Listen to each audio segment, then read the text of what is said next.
اعوذ باللہ من الشیطان الرجیم بسم اللہ الرحمن الرحیم۔ سورہ الطور۔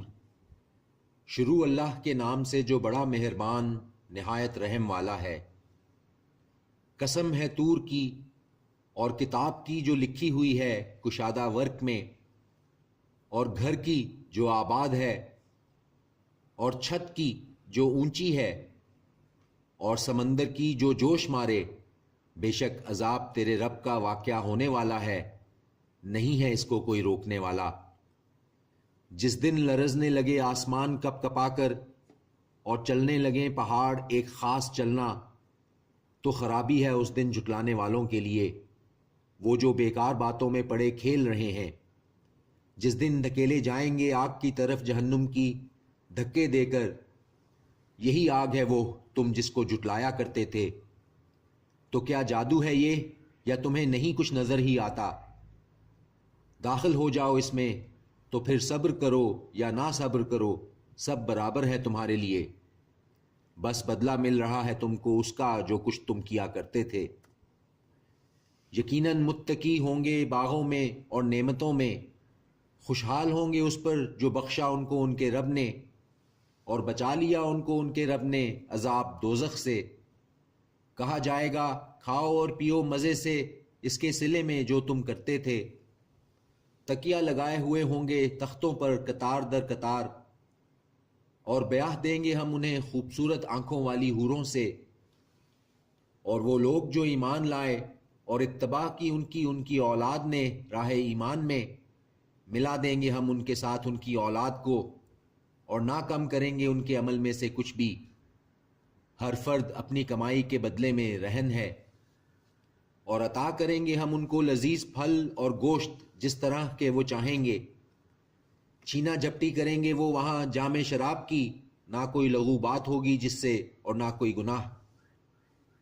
اور پھریں گے ان کے آس پاس ان کے نوجوان خدمتگار ایسے جیسے کہ موتی چھپائے ہوئے، اور متوجہ ہوں گے وہ ایک دوسرے کی طرف آپس میں گفتگو کرتے ہوئے۔ کہیں گے کہ ہم تھے اس سے پہلے اپنے گھر والوں میں اللہ سے ڈرتے ہوئے، تو احسان فرمایا اللہ نے ہم پر اور ہمیں بچا لیا عذاب سے دوزخ کی گرم ہوا کے۔ یقیناً ہم اس سے پہلے اسے پکارا کرتے تھے، بے شک وہ احسان کرنے والا ہے، مہربان ہے۔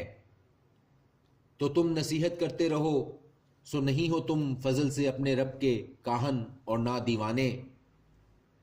کیا یہ کہتے ہیں کہ یہ شاعر ہے، اور ہم انتظار کر رہے ہیں اس کے لیے زمانے کی گردش کا؟ کہہ دو کہ انتظار کیے جاؤ، تو بے شک میں بھی تمہارے ساتھ ہوں انتظار کرنے والوں میں۔ کیا سکھاتی ہیں ان کو ان کی عقلیں یہی، یا یہ لوگ ہیں ہی سرکش؟ کیا یہ کہتے ہیں کہ گھڑ لیا ہے اس قرآن کو اس نے؟ بات یہ ہے کہ نہیں یہ ایمان رکھتے۔ تو انہیں چاہیے کہ بنا لائیں کلام اس جیسا اگر یہ سچے ہیں۔ کیا یہ پیدا ہو گئے ہیں بغیر کسی کے پیدا کیے، یا یہ خود اپنے خالق ہیں؟ کیا انہوں نے پیدا کیا ہے آسمانوں اور زمین کو؟ بلکہ نہیں یہ یقین ہی رکھتے۔ کیا ان کے پاس خزانے ہیں تیرے رب کے؟ کیا یہ کہیں کے داروغہ ہیں؟ کیا ان کے پاس کوئی سیڑھی ہے تو باتیں سن آتے ہیں جس پر چڑھ کر؟ تو لے کر آئے جو سن کر آتا ہے ان میں سے کوئی سند کھلی ہوئی۔ کیا اس کے لیے ہیں بیٹیاں اور تمہارے بیٹے؟ کیا مانگتے ہو تم ان سے کوئی معاوضہ کہ وہ اس کے تاوان سے دبے جاتے ہیں؟ کیا ان کے پاس غیب کا علم ہے کہ یہ اسے لکھ لیتے ہیں؟ کیا یہ کرنا چاہتے ہیں کوئی داؤ؟ تو وہ جنہوں نے کفر کیا وہ خود داؤں میں آنے والے ہیں۔ کیا ان کا معبود ہے سوائے اللہ کے؟